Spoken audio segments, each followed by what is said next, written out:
ومن احسن من اللہ صبغا، اور اللہ کے رنگ سے بہتر کون رنگ ہو سکتا ہے۔ اس آیت کریمہ کا پس منظر یہ ہے کہ عیسائی لوگ اپنے بچوں کو جب ان کی 7 سال کی عمر ہوتی ہے، 7 سال کی عمر ہو جاتی ہے تو اپنے بچوں کو زرد رنگ کے پانی میں رنگتے ہیں اور اس کو یہ خیال کرتے ہیں کہ اب یہ بچہ پکا عیسائی ہو گیا۔ اسی طریقے سے اگر دوسری قوم کا کوئی فرد عیسائی بنتا ہے یا کسی کو وہ عیسائی بنا لیتے ہیں تو اس کو بھی اسی طرح وہ پانی میں، زرد پانی میں رنگتے ہیں اور پھر کہتے ہیں اب تم پکے عیسائی ہو گئے، تم پر زرد رنگ کا پانی چڑھ گیا۔ اور یا وہ اپنے پوپ اور پادری کا غسل کیا ہوا کوئی پانی ہوتا ہے اس کو چھڑک دیتے ہیں، جب کسی اور کو داخل کرتے ہیں تو اپنے پوپ اور پادری کا نہایا ہوا پانی جو اکٹھا ہوتا ہے اس کو وہ چھڑک دیتے ہیں، لگا دیتے ہیں بدن پر، اور یہ عقیدہ دیتے ہیں کہ اب یہ پکا عیسائی ہو گیا۔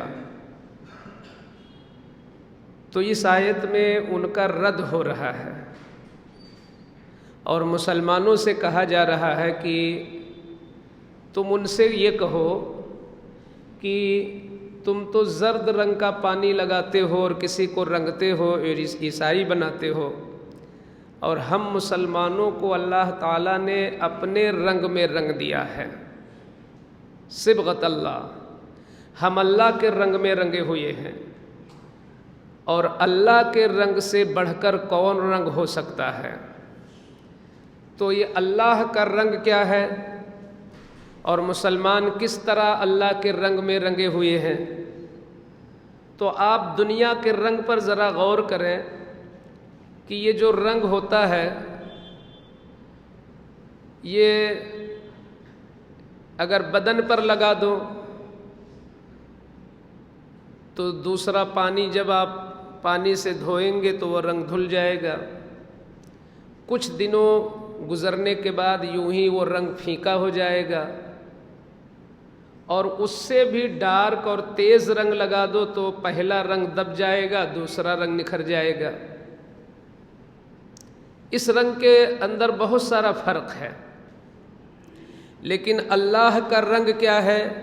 اور مسلمانوں کو اللہ نے کس رنگ میں رنگ دیا ہے؟ تو وہ ہے جو ہمارے عقائد ہیں، اللہ اور رسول کے بارے میں جو ہمارا عقیدہ ہے، توحید، رسالت، موت پر، قیامت پر، تقدیر پر، حساب کتاب پر جو ہمارا ایک ایمان ہے، تو ان چیزوں سے ہمارا دل اور ہمارا دماغ رنگ گیا ہے، جس کا اثر ہمارے اعمال میں دکھتا ہے کہ ہم 5 وقت کی نماز پڑھتے ہیں، ہم جھوٹ سے بچتے ہیں، ہم حرام سے بچتے ہیں، اللہ سے ڈرتے ہیں، تو وہ جو اللہ کا رنگ ہمارے دل میں پڑ گیا، جنت جہنم کا تصور، حساب و کتاب کا حق ہونا، قیامت میں کھڑے ہونا، اللہ کے سامنے حساب دینا، یہ چیزیں جو ہمارے دل میں بیٹھ گئی ہیں یہ اسی کا تو نتیجہ ہے کہ ہم گناہ اور غلط کاموں سے بچتے ہیں۔ تو مسلمانوں سے کہا جا رہا تم عیسائیوں سے کہو کہ ایک زرد رنگ کو تم نے عیسائی مذہب کا ایک شعار مان لیا اور عیسائی مذہب کو اسی میں تم نے لا کر کے رکھ دیا کہ رنگ گئے اوپر سے رنگ، تو اب یہ پکا عیسائی ہو گیا۔ لہٰذا مسلمان کی شان ذرا تم دیکھو کہ تم دنیا کے اس فانی اور غیر مستقل رنگ میں رنگتے ہو اور اس کو عیسائیت کہتے ہو، اور اسلام یہ ہے کہ اسلام کا ماننے والا کا باطن بھی رنگ جاتا ہے اور اس کا ظاہر بھی رنگ جاتا ہے۔ دل اس کا باطن ہے، اس دل میں صحیح عقیدے، صحیح ایمان اللہ نے اپنے کرم سے رکھ دیا، اور ہمارے بدن سے، ہاتھ پیر سے جو نیک اعمال ہو رہے ہیں، یہ اس کا اثر ہے، یہ اس کا نتیجہ ہے۔ تو لہٰذا تم ان سے یہ کہو صبغۃ اللہ، ہم اللہ کے رنگ میں رنگے ہیں، ومن احسن من اللہ صبغہ، اللہ کے رنگ سے بہتر کون رنگ ہے؟ تو اب وہ جو آپ نے دیگر نظم میں یا قوالیوں میں سنتے رہتے ہیں بزرگوں کے نام سے، فلاں کے رنگ میں رنگ جاؤ، فلاں کے رنگ میں، تو اب وہاں یہی معنی ہوگا کہ ان کے کردار کو بسا لو اپنے اندر۔ وارثی رنگ میں رنگ جانے کا مطلب یہ نہیں کہ پیلا کپڑا پہن لو، سیدنا وارث پاک کے کردار کو اپنا لو، یہ ہو جائے گا وارثی رنگ۔ کیونکہ اسلام اس رنگ کو ترجیح نہیں دیتا ہے، وہ رنگ جو اللہ نے فرمایا ہے قرآن کے اندر، وہ رنگ چاہیے۔ تو اب اگر کوئی کسی بزرگ کے رنگ میں رنگتا ہے تو اس کا مطلب اس بزرگ کی سچی اتباع کرے اور اس کا سچا پیروکار بن جائے۔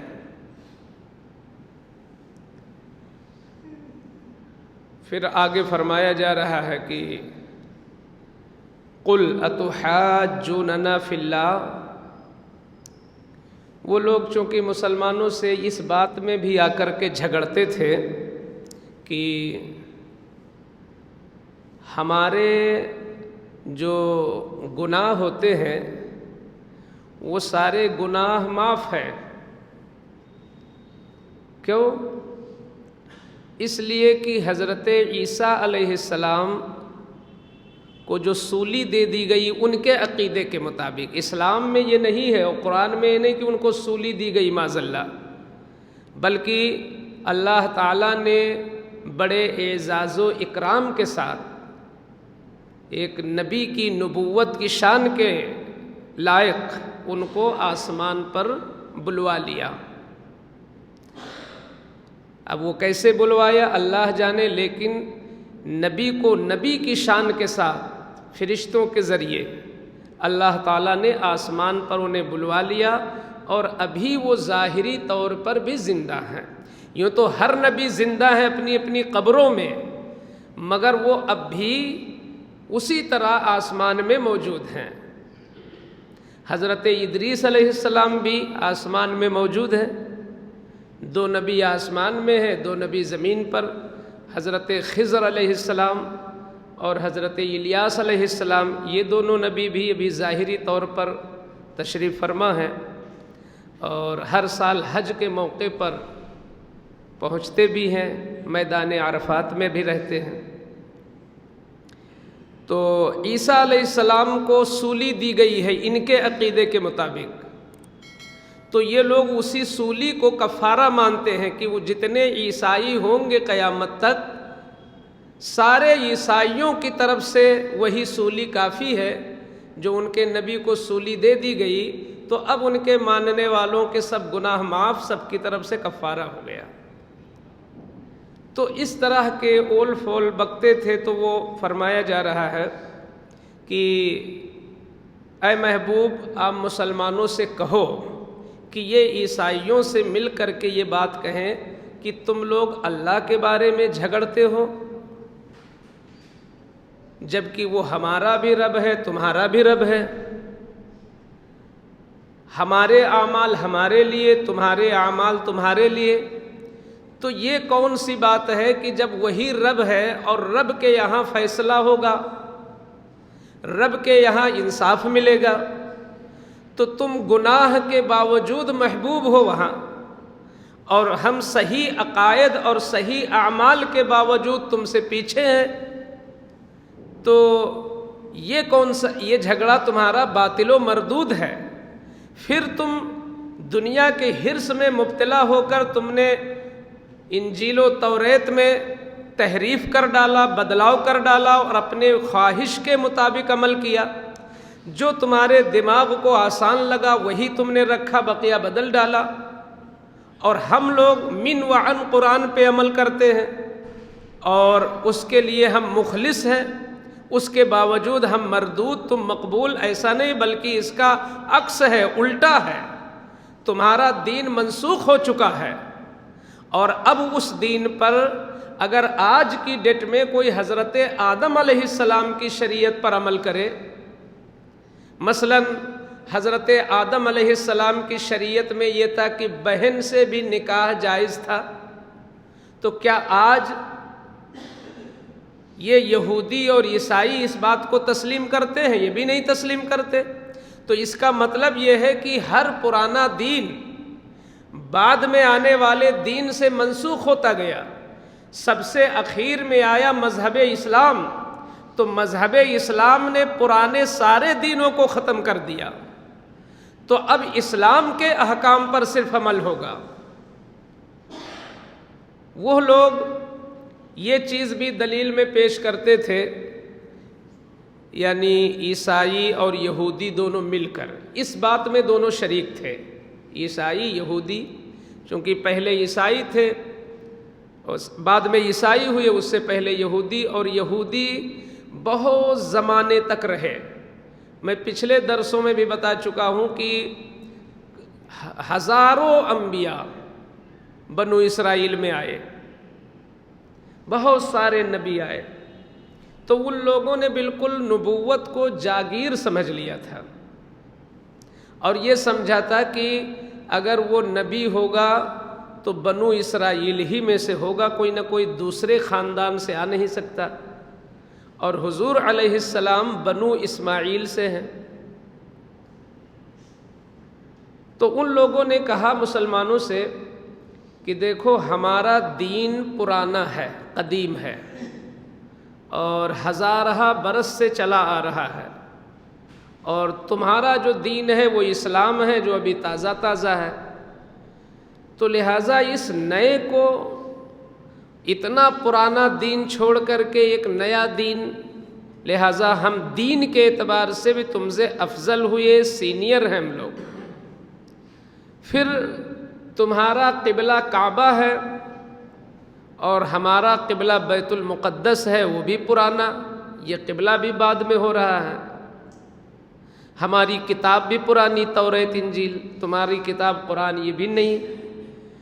تو نیا اور پرانا کا معاملہ رکھ کر کے ان لوگوں نے اپنے کو افضل کہا، اور اس میں خاص طور پر جو مضبوط چیز رکھی وہ یہ کہ دیکھو ابراہیم علیہ السلام سے لے کر کے ان کی اولاد در اولاد یہ سب یہودی اور نصرانی تھے۔ اس بات کو انہوں نے جھوٹ شامل کر لیا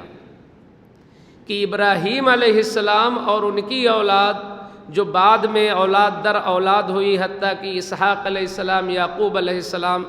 یہ سارے لوگوں کو ان لوگوں نے کہا کہ یہ بھی تو یہودی تھے اور یہ بھی تو نصرانی تھے، تو لہٰذا تم لوگ بھی دین ابراہیمی مانتے ہو، تو جب ان کا نام لیتے ہو تو جب وہ یہودی تھے تو تم بھی یہودی ہو جاؤ، کیونکہ ہر طریقے سے فضیلت تو یہودیت میں آ رہی ہے۔ ہم پرانے، ہماری کتاب پرانی، ہمارا قبلہ پرانا، ہمارا نبی پرانا، اور ہمارے دین کے ماننے والے پچھلے انبیاء بھی ہوئے۔ تو اللہ تعالیٰ ان کے اس رد میں یہ آیت کریمہ اتار رہا ہے، ام تقولون ان ابراہیم و اسماعیل و اسحاق و یعقوب والاسباط کانوا ھودا او نصارا، کیا تم لوگ یہ کہتے ہو کہ بے شک ابراہیم و اسماعیل، اسحاق و یعقوب اور ان کی اولادیں یہ سب یا یہودی تھے یا نصرانی؟ اے محبوب ان جھوٹوں سے کہہ دو تم زیادہ جانتے ہو کہ اللہ زیادہ جانتا ہے۔ یعنی حضرت ابراہیم اور اسحاق اور اسماعیل، ان حضرات کا جو زمانہ تھا وہ یہودیت سے بھی 1000 برس پہلے کا ہے۔ تو اب آپ بتائیں کہ یہودیت آ رہی ہے، نصرانیت آ رہی ہے 1200 سال بعد دنیا میں، اور ان کا زمانہ اتنا پہلے گزر چکا، تو وہ کیسے یہودی نصرانی ہو جائیں گے؟ جب یہودیت مذہب آیا ہی نہیں، جب نصرانیت مسلک مذہب دنیا میں آیا ہی نہیں ابھی، تو پھر وہ لوگ یہودی یا نصرانی کیسے ہوں گے؟ ہاں، ان سے پہلے دین ابراہیم تھا، ان سے پہلے دین ابراہیم تھا، تو ابراہیم ہی کا دین چل رہا تھا۔ تو ایسی صورت میں یہ کہنا سراسر جھوٹ ہے اور تاریخ کے بھی خلاف ہے۔ اور دوسری بات، عیسائی کتاب یعنی انجیل کے اندر، یہودی کتاب یعنی توریت کے اندر یہ بات مذکور بھی ہے کہ ان حضرات کا دین دین ابراہیم تھا۔ تو یہ لوگ گویا اللہ کی طرف سے جو گواہی موجود ہے اس کو چھپا بھی رہے ہیں اور جھوٹ بھی بول رہے ہیں۔ تو ان دونوں باتوں کا رد ہے۔ اللہ فرماتا ہے کیا تم لوگ کہتے ہو کہ ابراہیم و اسماعیل، اسحاق و یعقوب اور ان کی اولادیں یہودی یا نصرانی تھے؟ تم زیادہ جانتے ہو یا اللہ؟ وَمَنْ أَظْلَمُ مِمَّنْ كَتَمَ شَهَادَةً عِنْدَهُ مِنَ اللَّهِ، اور ان سے بڑا ظالم کون ہو سکتا ہے زمین پر جو اللہ کی شہادت اور گواہی پر پردہ ڈالے۔ اب اللہ کی شہادت و گواہی پر پردہ کیا ڈال رہے تھے کہ توریت و انجیل میں صاف صاف موجود ہے کہ ان کا دین دین ابراہیمی تھا، اور یہ لوگ کہہ رہے نہیں وہ یہودی اور نصرانی تھے۔ یہی ہوئی شہادت کو چھپانا۔ تو اللہ اس کو ظلم کی، یہ بہت بڑے ظالم ہیں جو اللہ کے فرمان کو چھپاتے ہیں۔ وَمَا اللَّهُ بِغَافِلٍ عَمَّا تَعْمَلُونَ، اے یہودیو، اللہ تمہارے کرتوت سے غافل ہرگز نہیں ہے، اللہ تمہارے ان کرتوت کو دیکھ رہا ہے۔ تِلْكَ أُمَّةٌ قَدْ خَلَتْ لَهَا مَا كَسَبَتْ وَلَكُمْ مَا كَسَبْتُمْ وَلَا تُسْأَلُونَ عَمَّا كَانُوا يَعْمَلُونَ۔ وہ ایک بڑی مبارک جماعت تھی جو پہلے گزر چکی، یعنی ان پرانے انبیاء کی طرف اشارہ ہو رہا ہے کہ یہ بڑی مبارک اور مسعود جماعت تھی جو گزر چکی۔ لہا ما کسبت، ان کو قیامت میں وہ ملے گا جو انہوں نے کیا، وَلَكُمْ مَا كَسَبْتُمْ، اور تمہیں وہ ملے گا جو تم کر رہے ہو۔ یعنی یہ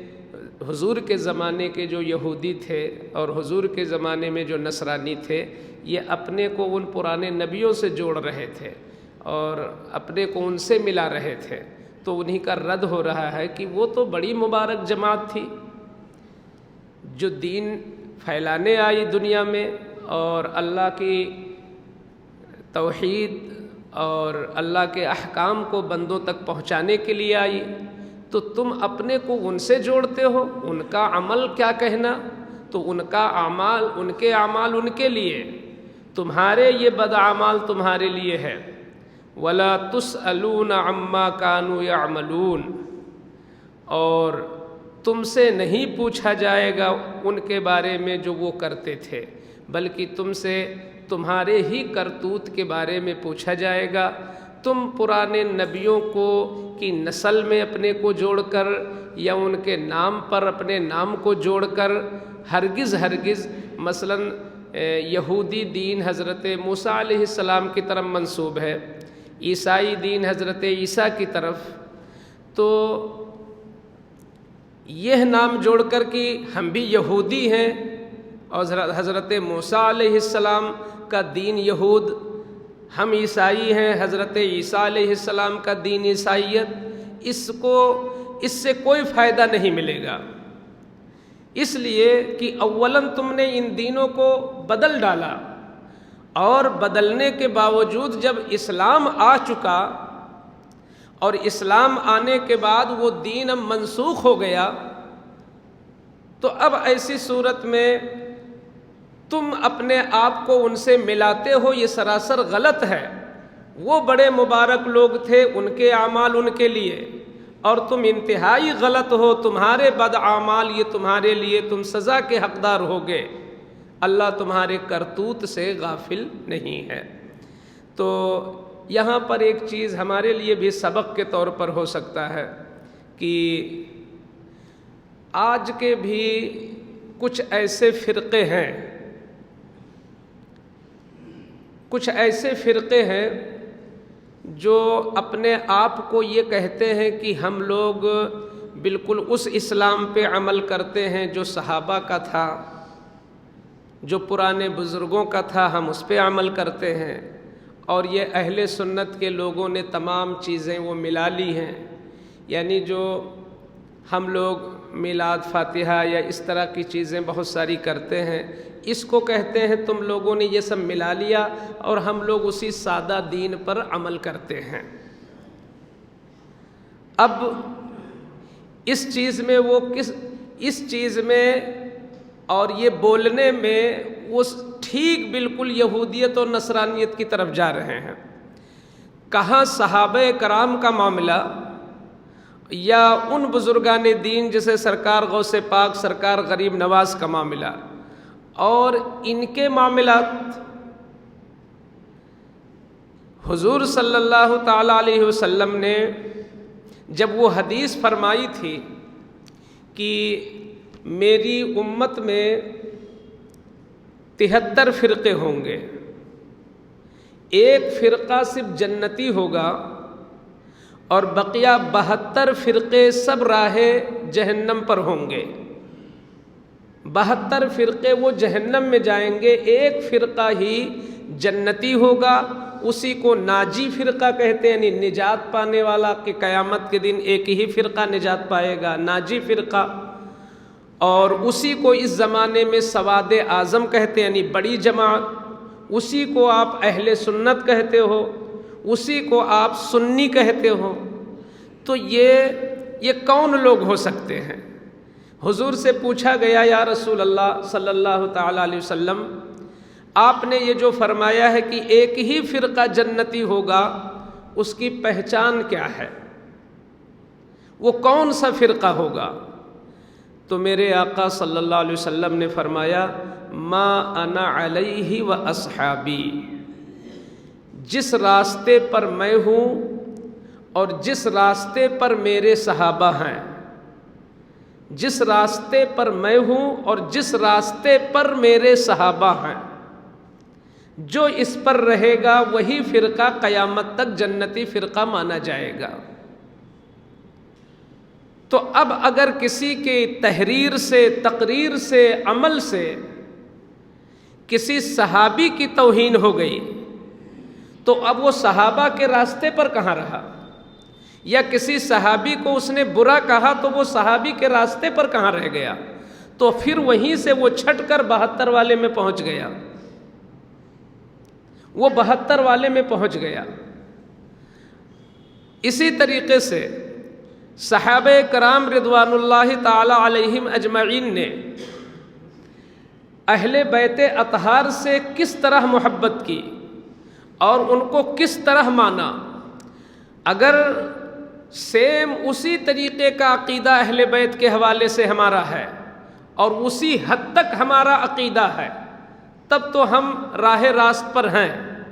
اور اگر ہم صحابہ سے بھی بڑھ کر محبت شروع کر دیں اہل بیت سے تو بھی اسی 72 میں چلے جائیں گے۔ ہم صحابہ سے بھی بڑھ کر ایسی محبت کرنا شروع کر دیں،